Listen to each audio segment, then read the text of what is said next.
Bonjour à toutes et à tous.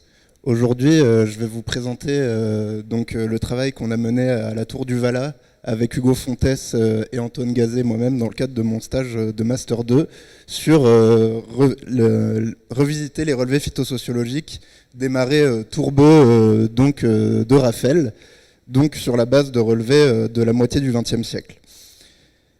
Pour le contexte, les marais de Raphaël, donc, ce sont des marais qui se situent au sud-est de Arles, entre la Camargue à l'ouest et la Crau à l'est, et donc ils se situent dans une zone de conservation spéciale des trois marais, qui sont en fait dans une dépression en bordure de la plaine de la Crau, et donc de la nappe phréatique de la Crau, et donc on a ce qu'on appelle des lorons, qui sont des résurgences de la nappe de la Crau, qui permettent une humidité permanente au niveau de ces marais, et aussi de maintenir une température de l'eau relativement fraîche et stable toute l'année, ce qui fait que malgré qu'on se trouve en climat méditerranéen, on a la présence d'espèces dites euro-sibériennes qu'on trouve normalement à des latitudes plus élevées, comme l'Athyrus palustris, dont on peut voir sur la carte de répartition qu'on trouve vraiment autour d'Arles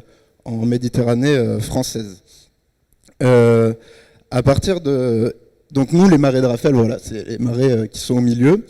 Et ce qui est super, c'est qu'on a eu de nombreux relevés phytosociologiques qui ont été faits dans les années 50-60, dans ces marais de Raphaël, par des botanistes que certains connaissent sûrement ici, qui sont Molinier et Talon, et leur élève moins connus qu'Alamand, et donc qui ont fait des relevés phytosociologiques un peu partout dans le pourtour de ces marais, ce qui a permis de caractériser les communautés qu'on retrouve dans ces marais. Et surtout, ce qui est intéressant, c'est que comme c'est la méthode phytosociologique, elle est à peu près reproductible, même s'il y a quand même des divergences selon les observateurs. Et donc ça a permis d'essayer de répondre à cette question qui est: quels sont les changements observés dans les communautés végétales au lieu des relevés historiques, c'est-à-dire au niveau de chaque relevé qui ont été faits à l'époque, si on les refait de la même manière, comment les communautés ont évolué. Donc ça nous a demandé de relever certains défis pour la méthode. Donc déjà, le nombre de relevés était assez conséquent fait par ces botanistes. Donc on a décidé de garder que les syntaxons qui étaient considérés comme mésophiles ou plus humides, selon le catalogue de végétation des Bouches-du-Rhône. Ça a été notre référence sur ce critère-là. Ensuite, on a localisé les relevés à partir de la bibliographie. Le souci, c'est que les relevés, il n'y avait pas de point GPS à l'époque, donc parfois ils ne pouvaient pas être relocalisés précisément. Donc on a décidé de garder que les relevés qui étaient dont la localisation était précise, inférieure à 500 mètres, voilà, en estimant avec les éléments qu'on avait la précision de localisation. Ensuite, une fois qu'on se retrouvait donc dans cette zone où on savait où avait à peu près été fait le relevé, on a décidé de faire des relevés de 100 mètres carrés, notamment parce qu'à l'époque, ils ont fait tous leurs relevés dans tous les documents qu'on a utilisés sur 100 mètres carrés. Donc on a décidé de rester sur 100 mètres carrés. Et donc on a décidé de faire ces relevés dans la même classe de végétation qui avait été identifiée à l'époque, si cette classe de végétation était présente. Si elle n'était pas présente, on le faisait dans la végétation qui était la plus grande dans cette zone d'erreur de relevé que vous pouvez voir en rouge à gauche. Ensuite, la réalisation du relevé, c'était un relevé phytosociologique assez classique. Donc on a associé un coefficient d'abondance à chaque espèce, et on a estimé un recouvrement total de la végétation en pourcentage. En plus des relevés revisités, comme il y a certaines végétations qui avaient été observées à l'époque, qu'on n'a pas pu réobserver nous avec cette méthode, on a aussi décidé de faire des relevés supplémentaires pour pouvoir un peu plus tard regarder si ces végétations, même si on ne les a pas retrouvées dans ce protocole-là, si on les a retrouvées avec les relevés supplémentaires, est-ce qu'elles sont pareilles ou est-ce qu'elles sont un peu différentes? Pour ce qui est des analyses statistiques, donc on a fait une matrice de Bray-Curtis à partir de notre tableau site espèces, et à partir de cette matrice de Bray-Curtis, on a fait un clustering Ward, la méthode Ward-D2 clustering pour identifier différents clusters. Et on a fait une NMDS aussi sur l'ensemble des relevés pour évaluer les différences de composition. Donc, pour ce qui est des résultats, avec tous les filtres qu'on a appliqués, on avait 71 relevés historiques, donc forcément 71 relevés revisités, et nous avons fait 24 relevés supplémentaires. On a identifié, donc, suite au clustering, 6 clusters différents. Et sur la NMDS, on se rend compte que ces 6 clusters se réunissent un peu en 3 grandes parties. Donc, tout en haut à gauche, les boisements. En jaune, ce sont plutôt les prairies. Et les végétations vraiment humides de marais sont l'ensemble des clusters en bas au centre. Donc voilà, comme je l'ai dit, en rouge, les boisements humides. Ensuite, pour les prairies, c'est très variable. On a autant des prairies de fauche de la classe des Arena terretea.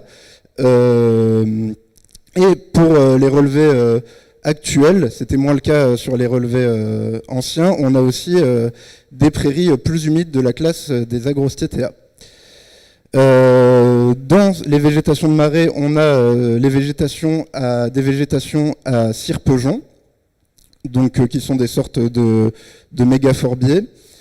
Ensuite, nous avons des sortes de mégaphorbiers qui contiennent, avec une végétation hoste, des cirpejons et des lotus, pas mal de lotus rectus. Les cladiers, donc qui sont assez variables, et il peut y avoir donc des cladiers plutôt très denses avec une très faible richesse spécifique, et puis des cladiers un peu plus ouvertes avec des cortèges un peu plus prairiaux qui l'accompagnent. Des roselières, un cluster qui rassemble les roselières et les magnocaricées en vert, donc des magnocaricées à carex elata. Et ensuite, les prairies, le cluster des prairies à Molini, donc caractérisé par un grand touradon de prairies à Molini. Pour ce qui est du coup de l'évolution des relevés anciens et ce qu'ils sont devenus actuellement, donc sur ce graphique, vous pouvez voir les petits carrés, c'est les relevés anciens, les relevés actuels, les relevés revisités. Les petits ronds, c'est les relevés historiques, et donc on a réuni les relevés à parier par des flèches, et donc on observe vraiment 2 grandes directions dans l'évolution des relevés. On voit que les boisements sont pour la plupart restés des boisements, les prairies sont pour la plupart restées des prairies, mais les végétations de marais sont restées à 36% des végétations de marais, et ont pour la plupart évolué vers des prairies, ou pour une moindre partie vers les boisements. Donc si on fait un focus sur ces végétations de marais, on se rend compte que les végétations à cirpejon ont totalement disparu, en tout cas des relevés revisités, même si on a des choses qui peuvent ressembler sur un relevé supplémentaire, mais totalement disparu des relevés revisités. Les cladiers sont en forte diminution, tandis que les roselières et magnocaricées vont être relativement stables, même si on a une diminution. Et nous avons les prairies à Molini qui ont une très forte diminution, et sur lequel on va faire un petit focus parce que c'est un peu un habitat à fort enjeu de ces marais. Donc, si on fait donc on a fait une NMDS sur l'ensemble des relevés du cluster des prairies à Molini, en prenant en compte dans ce cas-là donc les historiques, les revisités, mais aussi les relevés supplémentaires qu'on voit en étoile. Et donc on se rend compte que on a une distinction à gauche entre les relevés historiques en termes de composition et les relevés actuels à droite. Ce qu'on remarque en regardant un peu dans le détail, c'est que les relevés historiques, ils vont souvent, pour la majorité des cas, donc avoir une historique, une dominance totale de la Molini, sans codominance avec d'autres espèces, et des espèces assez caractéristiques comme Suissis sapratensis ou Sanguisorba officinalis, qui sont assez caractéristiques des prairies à Molini. Et dans les actuels, on va avoir plutôt une codominance de la Molini, avec le Squamius nigricans et des cortèges quand même un peu différents. Donc voilà, très peu de prairies à Molini retrouvées sur les relevés révisités, du coup 2, et même ceux sur les relevés supplémentaires ont quand même l'air de se différencier des relevés historiques.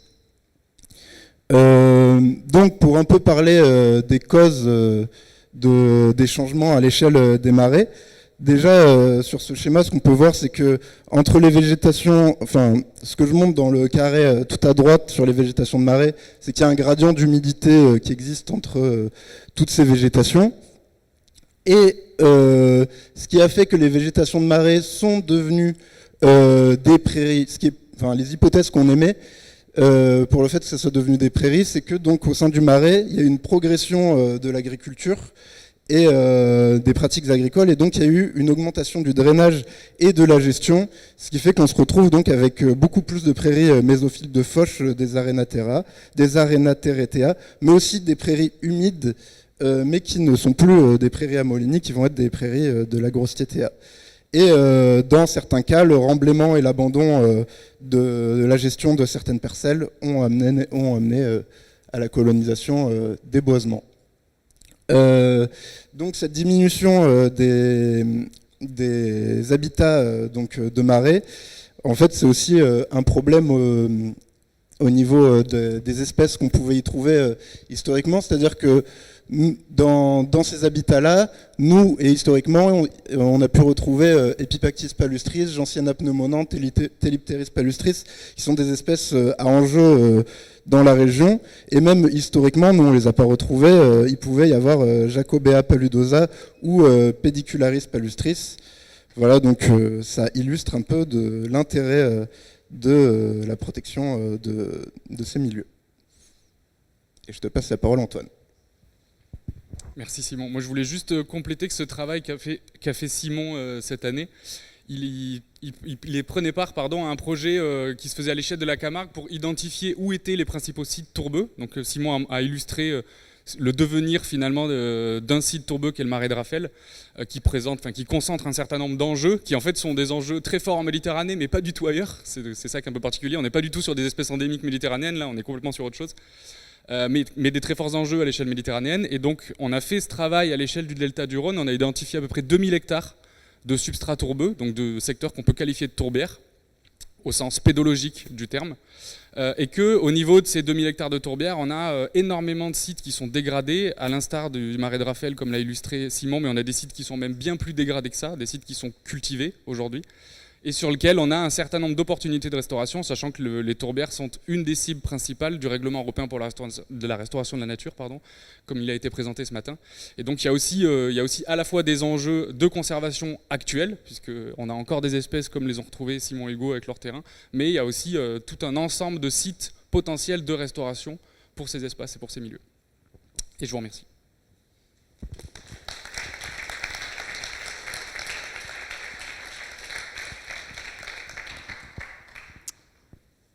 Est-ce qu'il y a des questions concernant cette présentation ?